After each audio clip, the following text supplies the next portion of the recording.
আসসালামু আলাইকুম রহমতুল্লাহ বারাকাতু গাইস কেদা খবর সারা আসনি বেলা ও কমেন্টটা দেখো ও যে বদরুল নামর পেজ থেকে যে একটা পোস্ট করছে পোস্টটা মানে পড়িয়া দেখো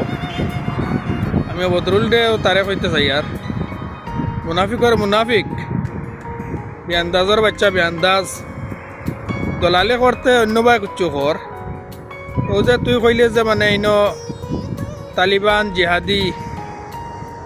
তোর 14 শ্রেণীর হিম্মত আছে তুই অন্তে ডোভাতন যেটা হয়েছে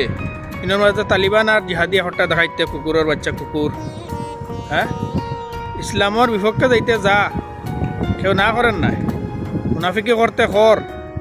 কিন্তু কতখান করিস না যতখানও পানি মাথার উপরে উঠি যায় বুঝছত নি কিন্তু সেগু একটা মানুষের তুই সবুত দিতে পারবেন বলে ওটা মানুষ মানে বাংলাদেশি আর তালিবান আর ওটা জিহাদি মারতে হিসাব করি